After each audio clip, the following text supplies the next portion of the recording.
I've been reflecting a lot on something lately. And it's about how much of our children's lives we actually don't see. You know, people often say childhood is the most carefree season of life. But when I look closer, I realize it's not that simple.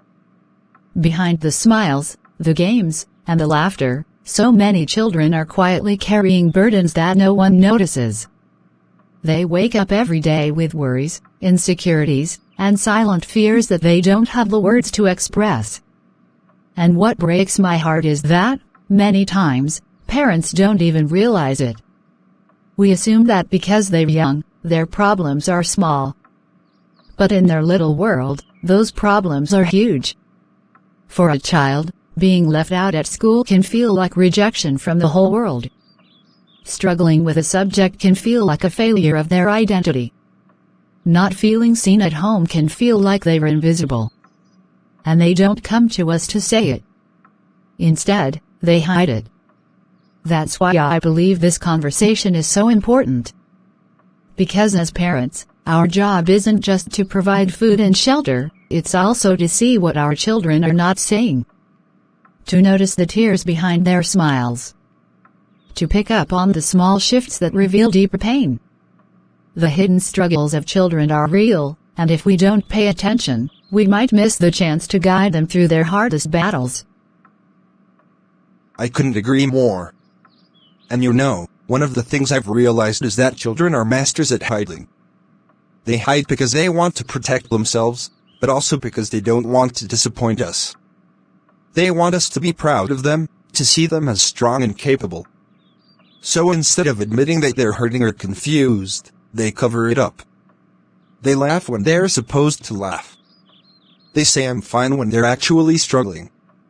And as parents, we sometimes fall for the performance. We see the grades, the activities, the routines, and we assume everything is okay. But in reality, some of the deepest wounds a child will carry into adulthood begin in silence during their younger years. Wounds of neglect, of not feeling good enough, of being misunderstood, or of not being listened to. That's why today, I want us to take the time to unpack this. To really shine a light on those hidden struggles. Because if we can recognize them, if we can respond with love and wisdom, we won't just raise children who survive, we'll raise children who thrive. When I think about the hidden struggles of children, the first thing that comes to mind is the silent world they live in. Children don't often say, "Mom, Dad, I'm overwhelmed," or "I feel insecure." Instead, they live with these feelings quietly. And if you think about it, it makes sense. They don't have the vocabulary to describe everything they feel. They don't always understand their emotions. Sometimes, they don't even realize what they're experiencing has a name, like anxiety, shame, or loneliness. So what do? They just carry it in silence. Let me paint a picture. Imagine a little girl who's being teased at school every day. She dreads going to class, she feels humiliated, but she doesn't know how to put those feelings into words. So she says she has a stomachache. Every morning, she begs to stay home. Her parents, not knowing the truth, scold her for being lazy or dramatic. They see the behavior but miss the cry for help. That's what I mean by the silent world. Children often don't say what's wrong, they show it in ways we may misinterpret. And here is another thing, children sometimes believe their struggles don't matter to adults. They think, Mom and Dad are too busy, or they won't understand, or even worse, they'll be disappointed in me. So they keep quiet. And the longer they stay quiet, the heavier the burden becomes. Yes. And I think the silence of children is one of the most heartbreaking things about parenting, because it's so easy to miss. A child who suddenly becomes quiet may be labeled shy, when in reality, they're overwhelmed. A child who starts acting out may be labeled stubborn when actually, they're trying to express pain without words. A child who seems clingy may be dismissed as spoiled when in reality, they're afraid of being abandoned. The problem is, many of us as parents react to the behavior without looking for the root. We punish the tantrum without asking what caused it. We ignore the withdrawal without checking what's behind it. And in doing so, we unintentionally allow the silent world of our children to grow darker. But the truth is, silence is not harmless. Silence is where shame grows. Silence is where loneliness becomes depression. Silence is where fear turns into anxiety. If we don't pay attention, our children's silence will speak louder in their actions later, whether through rebellion, poor performance, or broken relationships. So, for me, one of the biggest lessons is this: when a child goes silent, don't assume they're fine. Silence can sometimes be the loudest cry for help. Now, let's go deeper into one of the most common hidden struggles: emotional pain. A lot of children, whether we realize it or not, grow up feeling unseen. Not unloved, but unseen. Their parents might genuinely love them, but the busyness of life, work, stress, responsibilities, often steals away the attention children crave.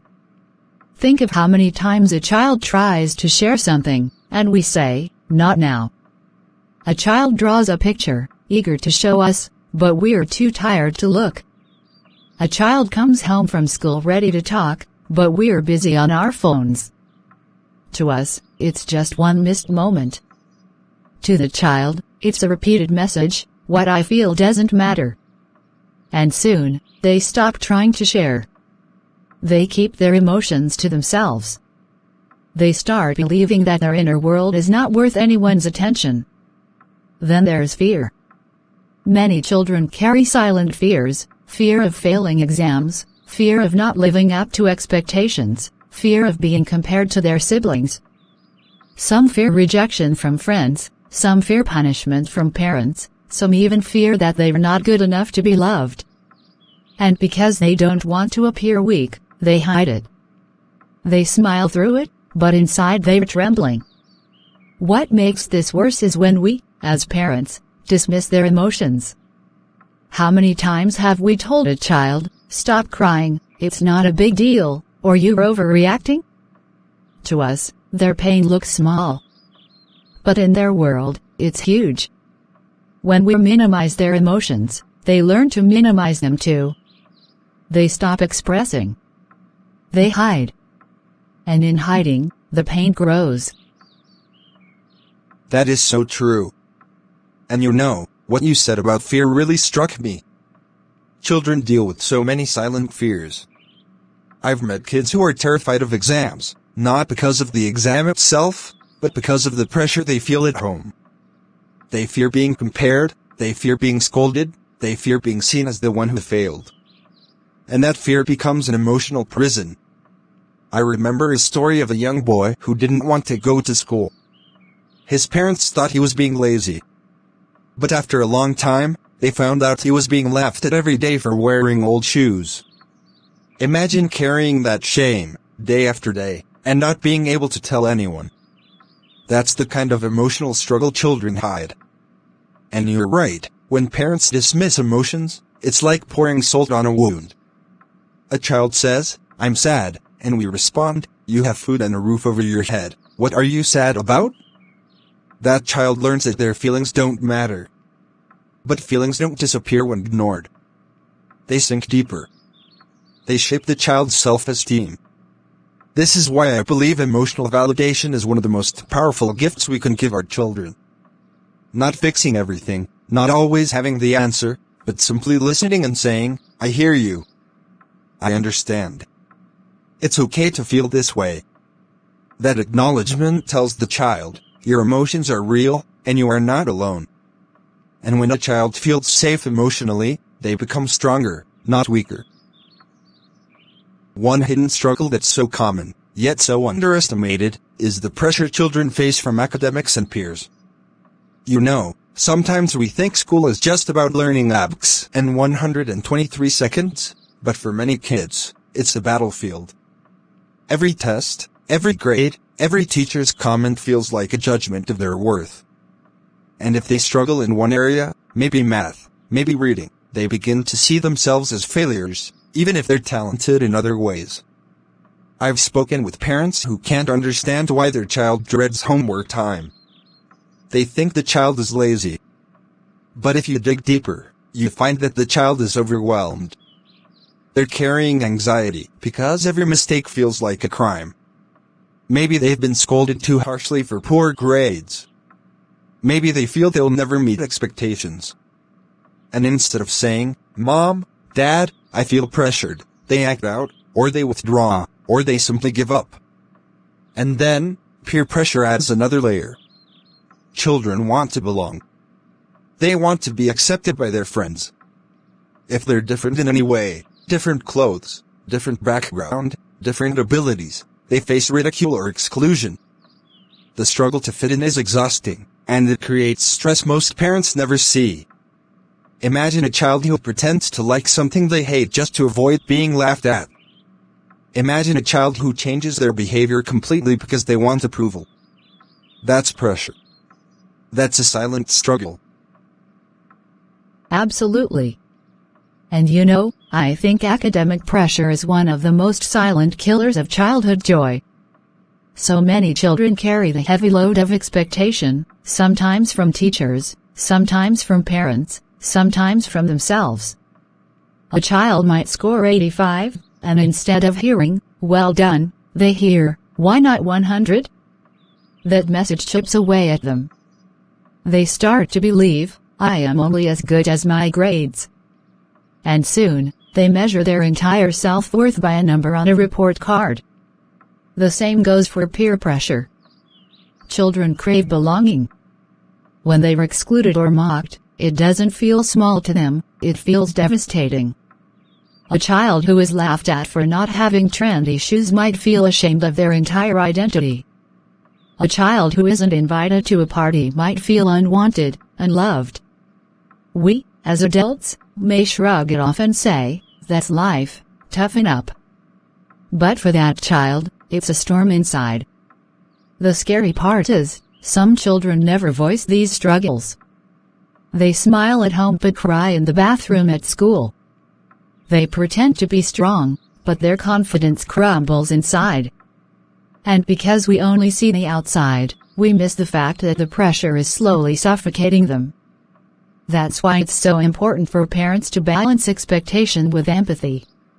Yes, encourage your child to do well in school, but remind them that grades don't define their worth. Yes, prepare them to face peer influence, but remind them that they are valuable just as they are. When a child knows they are loved unconditionally, pressure loses its power to crush them. Another hidden struggle that I think many parents overlook is the struggle for identity. Childhood and adolescence are seasons where a child is asking the question, "Who am I?" And the world is constantly trying to answer that question for them, through media, through friends, through comparisons, through expectations. A lot of children silently wrestle with not feeling good enough. They compare themselves to siblings. Why can't I be as smart as her? They compare themselves to classmates. Why don't I look like him? And with the rise of social media, even young children are bombarded with images of perfection, perfect bodies, perfect lifestyles, perfect achievements. They begin to feel small, inadequate, invisible. The heartbreaking thing is, most of the time they don't say it.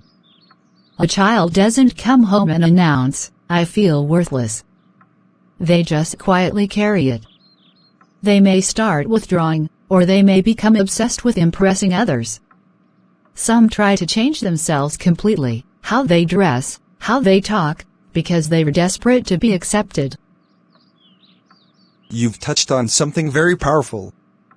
Identity is the core of who a child becomes. And if they don't find affirmation at home, they will search for it elsewhere. The world is very quick to label children, "You're not smart, you're the naughty one, you're too shy, you'll never make it." If a child hears those labels long enough, they begin to internalize them. That becomes their identity. I remember a story of a young girl who was always called the slow one in her family. It wasn't meant to hurt her, her parents said it jokingly. But she carried that label like a wound. She believed she wasn't capable, that she wasn't smart enough. It took years for her to rebuild her confidence. That's the power of words and identity. And you're right about social media too. Even children as young as 8 or 9 are comparing themselves to influencers online. They see filtered beauty and staged success and believe that's the standard. Meanwhile, they look at themselves and think, I don't measure up. And silently, they wrestle with insecurity. That's why I believe one of the most important jobs of a parent is to speak identity into a child. To affirm them. To remind them, you are enough. You are valuable. You are loved, not because of what you do, but because of who you are. When a child's sense of worth is anchored at home, the outside voices lose their power to define them. Now, let's talk about something that's a little uncomfortable, parenting blind spots.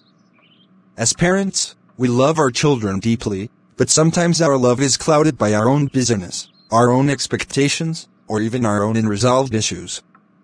And because of that, we miss what's happening right in front of us. One blind spot is busyness. We're running from work to home, from chores to commitments, and in the rush, we overlook the small signals our children give us. A child might be quieter than usual, but we're too tired to notice. A child might be acting out, but we just snap at them without asking why. Busyness blinds us to the cries for help that don't come in words. Another blind spot is assumptions. We assume our children are fine because they're smiling. We assume they're confident because they're outgoing. We assume they're okay because they're not saying otherwise. But those assumptions can be dangerous, because they stop us from asking deeper questions. Exactly. And another blind spot is comparison. Sometimes, without realizing it, parents compare their children to others. Why can't you be more like your brother? Look at how well your cousin is doing. We think we are motivating them, but in reality, we are creating wounds. That child hears, I'm not enough as I am. And they begin to hide their struggles even more, because they feel they'll never measure up. I also think a big blind spot is when parents only focus on behavior, not on the heart. We want obedience, we want good grades, we want respect. So when a child misbehaves, we correct the action, but never ask about the feeling behind it. For example, a child talks back. Instead of only saying, don't be rude, we could ask, what's going on inside you that made you respond that way? Many times, misbehavior is a reflection of pain. But if we only punish, we miss the pain behind the action. And here's the thing, blind spots don't mean we're bad parents. They just mean we're human. But the key is awareness. When we acknowledge that we have blind spots, we open our eyes wider. We slow down. We pay closer attention. And in doing so, we start to notice the struggles that were hidden before.